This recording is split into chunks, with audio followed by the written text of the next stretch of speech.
예, 성도님들 반갑습니다. 예배 드릴 준비 되셨나요? 예, 그 마음 정돈해서 말씀 읽고 말씀 잘 들읍시다. 아이들도 그렇게 해라. 예, 오늘 말씀은 열왕기하입니다. 17장입니다. 열왕기하 17장 7절에서 18절입니다. 7절에서 18절입니다. 같이 아멘.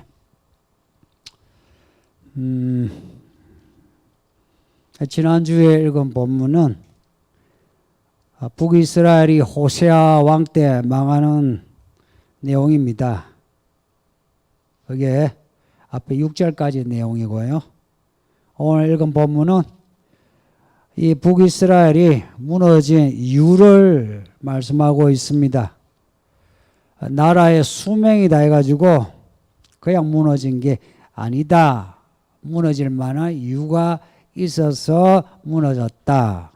이 말을 뒤집으며 자연스레 망한 게 아니라 하나님이 망하게 하셨다 하는 겁니다. 아수르가 힘이 세서 북이스라엘을 망하게 했다 하는 어떤 힘이 센 나라가 남는다 하는 그런 논리 아니고 하나님이 북이스라엘을 보시니 무너뜨릴 만한 이유가 있어서 무너뜨렸다 하는 겁니다. 아수르를 통해서. 나중에는 아수르도 망합니다. 바벨론을 통해서 아수르를 망하게 합니다. 아수르에게 망할 만한 이유가 있는 거예요. 그걸 선지자들을 통해서 말씀하십니다. 또 나중에는 바벨론도 망합니다. 메대 고레스를 통해서. 바벨론에게 망할 만한 이유가 있어서 망합니다. 선지자들은 이런 이유들을 제시합니다. 그 뒤에 나라들도 똑같습니다. 세상 모든 나라가 그렇습니다. 이게 의미하는 바가 뭐겠습니까? 단순합니다. 하나님 마음에 안 들면 나라 망하고요. 사람도 죽습니다. 하나님 마음에 들면 나라도 오래가고 사람도 오래갑니다. 잘 되고 잘못되고 누구 손에 있다? 하나님 손에 있습니다. 사실입니다. 한 개인도 그렇고 한 나라도 그렇습니다. 하나님 눈에 들어야 안 죽고 안 망합니다.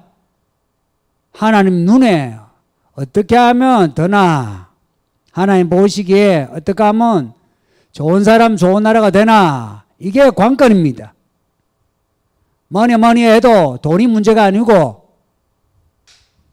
편안하게 살고 죽고 난 뒤에 천국 가는 게 중요한 문제입니다. 그래서 성경에 망한 사람 잘 보시고 망한 나라 잘 보시고 반면교사로 삼아야 합니다. 반면교사로 삼다는 것은 저렇게 하면 망하더라. 나는 저렇게 안 해야지 하는 겁니다. 또 잘된 사람 잘된 나라를 봐야 합니다. 저렇게 하면 잘 되는구나. 저렇게 하면은 하나님이 좋아하셔서 복을 주시는구나. 그래서 그들을 본받아야 합니다. 오늘 이 본문은 북이스라엘의 망한 이유이기 때문에 반면교사로 삼아야 될 이야기입니다. 이 북이스라엘의 이 망한 이유 오늘 본문에 아주 자세히 기록하고 있어요. 이렇게 자세히 기록하고 있는 본문 그리 많지 않습니다. 이렇게 생각하시면 됩니다. 성경에 나오는 망한 사람, 망한 나라의 이야기가 여기 다 들어가 있다 보시면 됩니다. 그래서 이 이야기를 반면교사로 삼으신다면 개인도 그렇고 나라도 그렇고 집안도 그렇고 잘 됩니다. 정말 잘 됩니다. 뭐 잘 된다는 그것을 제가 설명할 건 없고요. 제가 하나님 보시기에 복 있는 사람 되게 하신다. 그 이야기입니다. 북이스라엘이 망한 이유를 본문에서 요약하면 이렇습니다. 첫째, 하나님께 죄를 범했다. 하나님의 말씀을 어겼다 하는 거예요. 그리고 둘째, 이렇게 하나님의 말씀을 어기면서 다른 신을 섬겼습니다. 하나님을 안 섬기고 다른 신을 섬겼다. 우상 숭배했다는 겁니다. 세 번째, 다른 나라, 다른 민족, 하나님을 믿지 아니하는 이방인의 규례, 그 이방인의 통치자, 권력자들의 규례, 법, 문화, 이런 것을 쫓았다 하는 겁니다. 첫째, 하나님께 죄를 지었다. 말씀을 어겼다 하는 것이고, 둘째, 우상을 섬겼다 하는 거예요. 그리고 이방인의 규례, 다른 나라 문화를 쫓아갔다. 요 세 가지로 제가 말씀드립니다. 성경이 제시하는 논리는 이래요.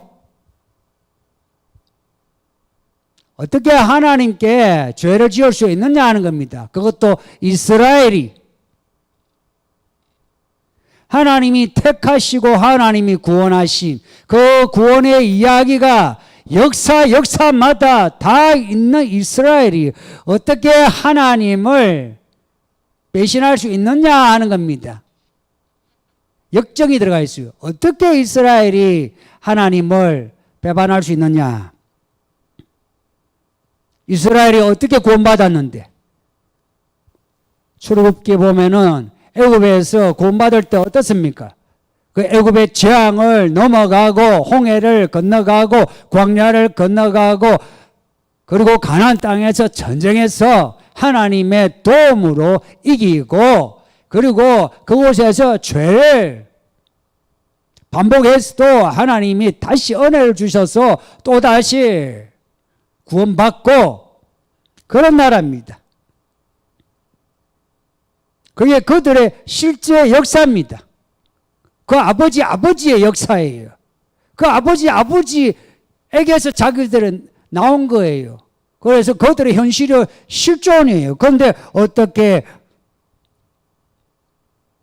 하나님을 등지어 하나님 말씀을 어길 수 있느냐 하는 겁니다. 그것도 하나님이 그들과 언약을 맺으셔서 언약 모세와 언약을 맺은 것만 아니라 여호수아도 언약을 맺고 다윗과도 언약을 맺고 매번 언약을 그렇게 갱신하면서 언약을 맺어 이 말씀을 가지고 있는데 어떻게 이 말씀을 어길 수 있느냐 하는 겁니다. 죄에 대해서는 하나님이 역정을 내신다는 거 감안하셔야 합니다. 우리의 죄에 대해서 하나님 얼르고 달래고 그러기를 바라죠. 그러면 우리 마음이 녹아가지고 우리가 좀 미안해 하고 싶지요. 그렇지 않습니다. 하나님은 죄에 대해서는 진노하십니다. 단어를 말씀드릴게요. 진노하십니다. 좋으실 때는 한량없이 좋다가 진노하실 때는 정말 무서워요. 뿐만 아니라 하나님이 늘 현실 가운데 함께 하셔서 도우시는 그런 역사가 살아있는데 어떻게 하나님을 등지고 말씀을 어길 수 있느냐 이런 겁니다. 그리고 하나님의 종들 선지자 선견자들을 보내서 말씀을 전했어요. 말씀만 전했습니까? 사람들이 깜짝 놀라고 무서워하는 그러한 능력을 보여주셔가지고 하나님 살아있다, 내가 살아있다, 내가 안 죽었다, 나를 경외하라 하는 메시지를 그렇게 줬는데도 어떻게 이스라엘이 하나님 앞에서 죄를 범할 수 있느냐 하는 겁니다. 이런 논리가 맞지 않습니까? 우리가 받아들이기 심합니까?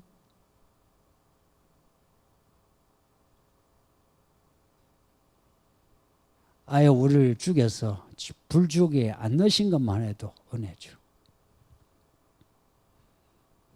근데도 이스라엘 사람들은 이 말씀을 듣지도 않고 읽지도 않고 지키지도 않고 그래요. 선지자들이 그래요. 보라 해요. 들어라 그래요. 히네 쉐마 이게 보라 들어라 이 말이에요. 보라 들어라 이렇게 그렇게 말씀을 전하는데도 사람들이 안 듣고 안 읽고 그래요. 왜 그러냐? 뭐 안에 죄가 있어. 죄의 본성이 강해서 그렇다. 뭐 사탄의 힘이 세서 그렇다. 맞죠? 그렇게 말하면 근데 책임이 약간 회피되죠. 내 문제가 아닌 것 같아요. 사탄이 힘이 세고 나 어쩔 수 없어. 내 속에 죄가 있어가지고 나 어쩔 수 없어. 이렇게 회피하는 거죠. 실제로 말하면 우리가 하나님의 이 말씀을 듣고 그 말씀을 지켜 행하는 것이 버겁고 힘들고 불편해서 손해봐서 안 하는 거예요. 그 말씀을 불편해하는 거라. 힘들어하는 거라. 그래서 그 말씀을 떠나버린 거예요. 떠나서 어디로 가느냐? 신들에게로 갑니다. 신들에게로 갑니다. 신들. 이 우상이란 말과 신들은 달라요. 이 신들이란 말은 하나님을 의미하는 단어와 똑같아요. 엘로힘이에요. 엘로힘.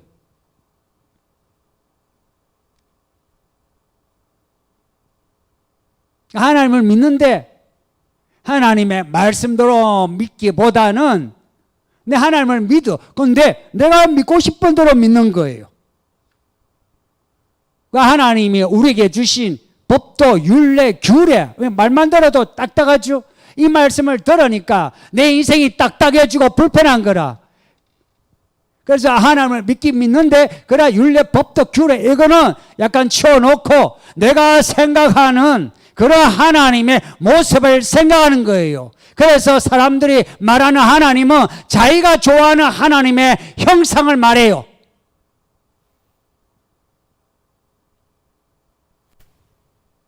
그런 거 있잖아요. 마음 불편하니까 하나님은 사랑의 하나님이라고. 그러면서 자기의 모든 죄를 덮고 그리고 합리화시키는. 이 말씀대로 사는 게 버거운 이유가 우리가 악하기도 하고 세상이 악하기도 하고 그런데 그런 세상에 이 말씀을 가지고 살아내려면 이게요 결단을 해야 되고요 그리고 견뎌내야 하고요 그리고 싸워야 하고요 그래야 하는데 이 말씀을 가지고 살려고 하니까 불편한 거라. 좀 편하게란 거는 내 몸에 가는 대로 내 마음에 가는 대로 살고 싶죠. 그런데 예수님이 하시는 말씀이 몸으로 간음하지 않아도 마음으로 간음해도 너 지나가는 여자 보고 음욕을 품어도 그거는 간통이야 간음이야 이렇게 말씀하시니까 야 형제를 미워해도 살인이야 이렇게 말씀하시니까 이거 불편해서 살 수가 있습니까?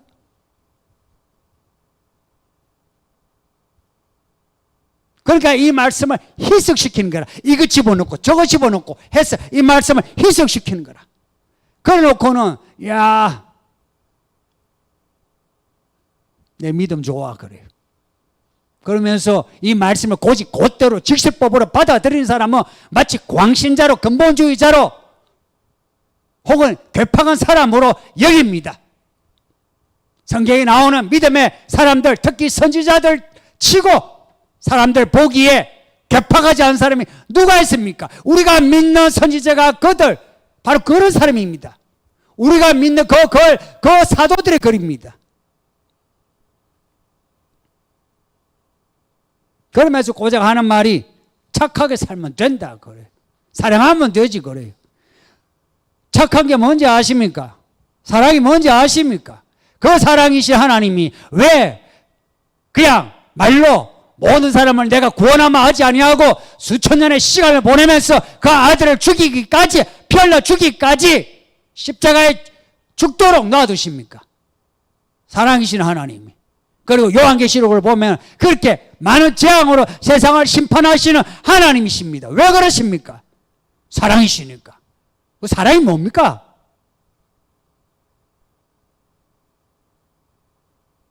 우리가 자주 말하는 것들 있죠. 그게 관용어로 말하는 거 너무 많아요. 사랑이 뭡니까?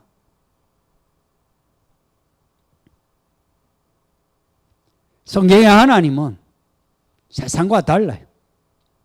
하나님을 믿는다 하면요, 세상과 구별된 하나님을 내가 믿어야 해요. 세상과 똑같이 믿을 수 없고요. 세상과 구별된 그것도 첫째, 둘째 할 때 첫 번째도 아니고요. 전부예요. 하나님을 전부로 두고 하나님을 믿는 거예요. 그 하나님의 말씀을 믿는 거예요. 보이지 아니한 하나님 어떻게 믿나 하면 하나님의 말씀을 믿는 거예요. 그래서 그 말씀으로 우리 안에 있는 종교성, 우리의 양심, 우리의 선한 의도 이런 거 하나하나 다 헤집어서 없애버리는 거예요. 그 안에다 뭘 넣느냐? 말씀을 넣고 말씀과 함께 성령을 넣는 겁니다. 그래서 성령을 쫓아 사는 게 그게 믿음이에요. 예수님이 하신 말씀이 있어요. 나를 따르려거든 자기를 부인하고 자기 십자가를 지랍니다. 말씀 무슨 말씀인지 듣기만 해도 어렵죠. 자기를 부인하랍니다. 자기 십자가 지랍니다. 베드로가 뭔가 한마디 했는데 예수님이 하시는 말씀이 이 사탄아 뒤로 물러가라. 네가 하나님의 일을 생각지 않고 사람의 일을 생각한다 그랬어요. 베드로가 생각한 건 사람의 일이에요. 여전히 예수님을 좋아해요. 그런데 자기 생각을 말한 거예요. 자기 생각을 말했을 뿐인데 사탄아 물러가라 했어요. 예수를 믿는다 할 때요, 끝까지 예수님 말씀을 듣는 거예요. 그 말씀을 다 듣고 우리가 해야 할 반응은 하나입니다. 아멘. 하나밖에 없어요. 성도님들, 예수님 말씀은 끝까지 들으세요. 끝까지 듣고는 그 대답에 대해서 하나만 하세요. 아멘입니다. 예수님은 아버지 하나님에 대해서 아멘만 하셨지 아니오가 없었어요. 똑같이 우리도 예수님의 말씀에 대해서 아멘 하나만 있어야 됩니다. 만일 예수님의 그 말씀에 하나 말고 둘, 셋 갖다 붙이는 게 그게 자기 생각, 자기 소견이에요. 왜 아론과 이스라엘이 금송아지 만들었게요? 모세가 만나는 그 하나님, 십계명과 율법을 주신 하나님, 성전을 성막을 만들라 하신 하나님, 그 하나님이 버겁고 싫은 거라, 불편한 거라, 자기가 마음대로 신을 믿고 싶은 거라. 그래서 자기들이 만들고 싶은 형상 그대로 만들었어요. 그게 금송아지예요. 두 금송아지예요. 북이스라엘의 멸망의 징조는 북이스라엘이 시작될 때부터 있었어요. 베델과 단에 금송아지 만들어 놓은 거라.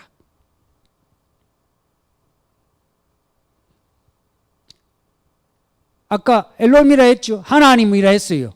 하나님이에요. 금송아지 만들어 놓고 하나님이래요. 그래서 사람들이 물으면은 야 뭐하러 가노? 하나님께 예배 드리러 간다. 어디로? 금송아지 앞으로. 그래 같이 가자. 이렇게 된 거예요.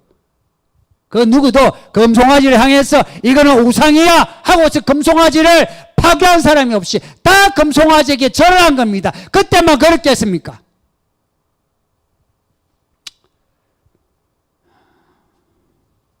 우리가 좋아하는 게 뭔지 압니까? 우리가 좋아하는 거 만들어 놓으면 그게 우상입니다. 세상의 종교, 세상의 철학, 세상의 문화들 있죠. 우리가 좋아하는 거 만들어 놨죠. 그걸로 인해서 어느 정도 사회가 유지되는 건 있는데 결국은 그게 우상입니다. 왜 그러냐? 우리가 하나님을 믿기 전에 마귀의 자녀라서 그래요. 마귀의 자녀라. 우리 속에 여전히 마귀의 씨가 있어요. 거듭났음에도 우리의 육체에, 우리 육체 안에 정욕과 자아에 마귀의 씨가 여전히 있는 거예요. 그래서 껴라 그러죠. 껴있지 않으면은 기회를 틈타 그 마귀가 우리 속에서 왕노릇해요. 그래서 우리와 이거 죄를 짓게 해요. 마귀의 뜻이 뭐겠습니까?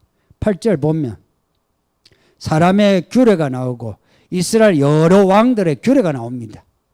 뭐 우리도 이방인 아닙니까? 이 한국 사회가 이방인 사회지 여기가 신정 사회입니까? 이 나라의 정치, 경제, 문화의 법도와 규례 이것이 이방인 문화 아닙니까?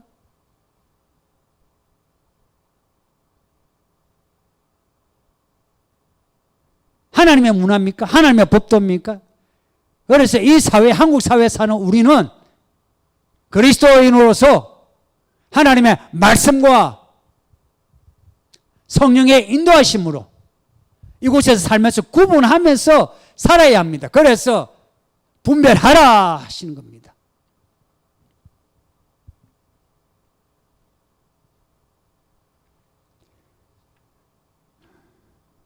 특히나 이런 코로나로 이 정부와 또 이 사회가 교회를 우리 일상까지 건드릴 때에 성도님들 분별하셔서 어떤 압박이 들어와도 우리가 하나님의 자녀로 해야 될 거는 하셔야 합니다. 하지 않을 거는 하지 않아야 합니다. 지금은 아무것도 아니죠. 뭐 이 정도 압박이야 뭐. 애들 말로 껌이죠. 근데 정말 우리의 이 믿음과 신체의 자유를 구속하는 그런 때가 오면은 어찌할래요? 뿐만 아니라 우리의 돈, 재산까지도 건드리는 때가 오면 어찌할래요? 정말 우리의 믿음을 지킬 수 있을까? 그래서 이런 분별력과 함께 믿음에 이 내공을 길러야 합니다. 어떤 상황에서도 말씀대로 살아갈 수 있는 깡단을 길러야 합니다. 지금이 좋은 때입니다. 여러분이 스스로 시간을 구별해서 예배 시간에 예배를 들으시고 스스로 마음을 구별해서 말씀을 읽고 말씀을 잘 듣고 스스로 구별해서 해야 될 것은 반드시 해내고 하지 않을 것은 반드시 하지 않는 겁니다. 그러고는 하나님의 말씀을 그 말씀을 길로 삼고 계속 가는 겁니다. 선지자들을 통해서 말씀하신 율례가 있죠.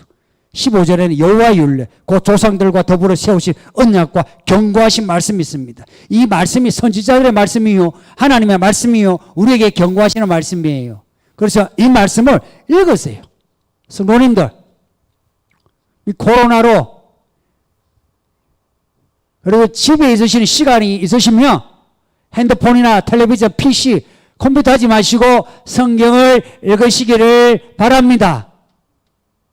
성경 읽으시고 기도하시고 성경 읽으시고 그리고 가족들과 함께 예배하시고 그렇게 해서 하나님의 말씀이 우리의 귓전을 때려서 우리 마음까지 때려서 새겨지도록 말씀을 봐야 합니다.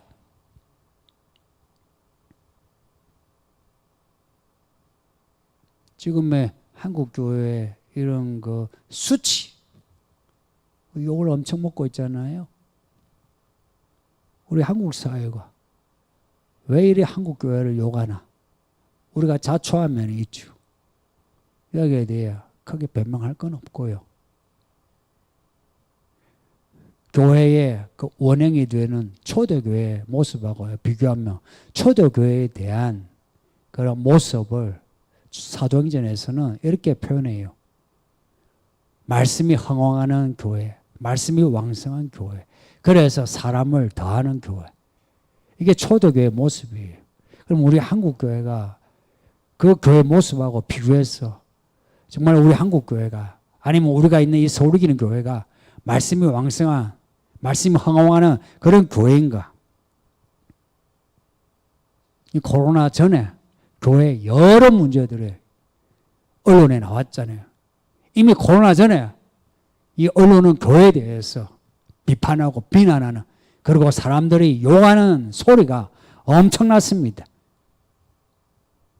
그러한 소리들이 왕왕 하는데도 교회 목사들과 여러분들 성도들까지도 기가 먹어가지고 무슨 소리 하는지 그냥 할 거는 다 하는 겁니다.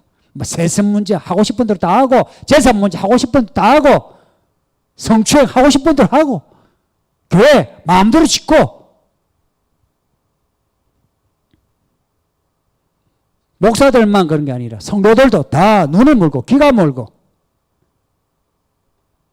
요한계시록에 나오는 그 라오디게아 교회처럼 그렇습니다. 그런데 이 코로나 딱 터지니까 제 교회 모습이 다 드러나죠. 교회의 그 지부들이 다 드러나죠. 정말 하나님이 놀라운 분 아니십니까? 여러분의 믿음도 이 코로나로 인해서 드러나지 않습니까? 은근히 여러분도 이 코로나로 인해서 여러분이 은밀하게 감추어뒀던 그런 문제들이 그것이 싹을 내고 힘을 발휘하면서 여러분을 하여금 무력하게 하지 않습니까? 이럴 때 우리가 어떻게 해야 되나? 이제 이런 이스라엘의 이야기를 반면교사로 삼는다면 우리가 어떻게 해야 하나? 이들의 말씀을 떠나서 우상을 섬기고 이방인의 규례를 쫓아서 이렇게 되었다면 그러면은 그것을 거꾸로 뒤집으면 됩니다. 하나님께로 돌아가야 됩니다. 그 하나님께로 어떻게 돌아가야 하나? 말씀이에요. 이 말씀으로 돌아가는 겁니다. 책을 읽으세요. 성경책을 읽으세요. 무슨 말인지 몰라도 그냥 읽으세요. 생각하면서 읽으세요. 계속 읽어보세요. 무슨 말인지 이해가 됩니다. 저도 그랬고요. 많은 사람이 그렇습니다. 성경을 읽으세요. 계속 읽으시고 생각하면서 읽으시고 그래도 읽다가 이 말씀에서 하나님이 이건 하라고 하는 것 없다 하는 것은 하시면 되고 하지 말라고 하는 건 안 하면 됩니다. 그때 타이밍을 놓치지 않고 해야 할 거 하고 하지 않을 것은 하지 않으면 됩니다. 성도님들이 이걸 해내셔야 합니다. 만일 그 타이밍을 놓치면 여러분도 모르게 자연스레 여러분이 신들을 섬기고 있습니다. 우상을 섬기고 있습니다. 이방인의 규례를 따르고 있습니다. 그리스도인임에도 불구하고 여러분 세상 사람처럼 살고 있습니다. 그래서 길을 돌이켜서 말씀으로 돌아가야 합니다. 말씀으로요. 어렵지 않습니다.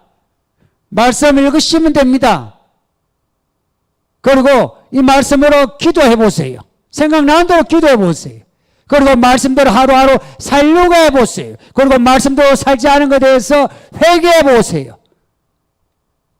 어느 순간에 눈이 열리면서 이 말씀이 보이기 시작하고 이 마음이 열리면서 마음에 말씀이 새겨지면서 기억이 나요.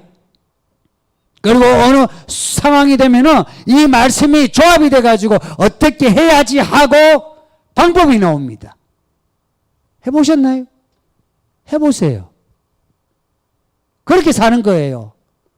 믿음으로 사는 거는 그렇게 사는 거예요. 오늘 믿고 내일 죽을 것 같으면 믿습니다 하고 가면 돼요. 그러나 오늘 살고 내일 살고 모레도 살려면은 이 말씀을 읽고 이 말씀에서 길을 찾아야 하고 이 말씀을 휘두를 줄 알아야 됩니다.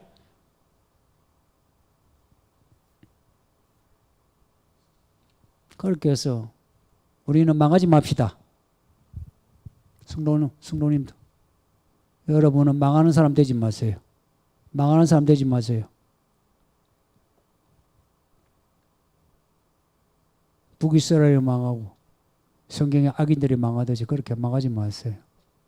성경은 또 반면에 잘 되고 복 있는 사람의 이야기 있으니까 그 이야기를 그리고 이런 이야기는 반면교사로 삼고 하지 않으면 됩니다.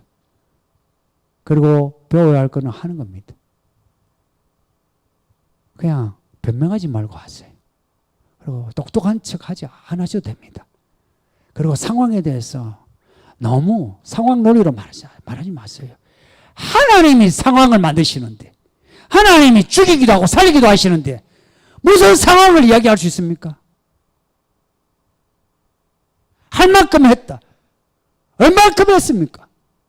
죽을 만큼 했습니까? 죽어봤습니까? 하나님의 아들이 죽었는데 하나님의 논리대로 했으면 우리는 벌써 죽었습니다. 하나님의 논리를 감추고 우리를 사랑하셔서 덮어주니까 여기까지 왔지. 그러니 해야 할 거 하는 거, 하지 않아야 될 거 하지 않는 거. 배웁시다. 잘 배웁시다. 산날까지. 우리의 소경 가능하면 다 잘라버리고. 그래서 저나 여러분 이 교회 망하지 말기를 이 마지막 때 복 있는 사람 됩시다. 우리 아이들도 엄마 아빠의 그 믿음을 본받아서 복 있는 자녀가 될 수 있도록 우리 부모된 성도님들 믿음의 본을 보여주세요. 아이들에게는 반면교사가 되지 말고 좋은 믿음의 교사가 되어주시기를. 그리고 우리의 성도님들, 우리의 청년들 이 마지막 때에 한번 전력을 다해서 믿음으로 살아서 하나님의 이야기를 경험할 수 있기를 바랍니다. 우리 다 같이 기도합시다. 말씀을 생각하면서 같이 기도하겠습니다. 다 같이 기도합니다. 우리 집에서도 우리 합심해서 기도합시다. 얘들아 너희도 기도해라. 다 같이 기도하겠습니다. 아멘. 할렐루야. 하나님께 감사합니다. 하나님께 감사드립시다. 네, 반갑습니다. 잘 지내시죠? 예. 온라인 예배를 오는 주일하고 그 다음 주까지도 드려야 될 것 같습니다. 성도님들 마음 불편하지 마시고 오히려 이 기간에 우리 믿음 우리 각자가 잘 챙기는 더 단단해지는 시간으로 삼읍시다. 그리고 아이들하고 예배를 드려주시고 그리고 이 예배당이 늘 비어 있으니까 그냥 기도하러 오셨다가 가셔도 됩니다.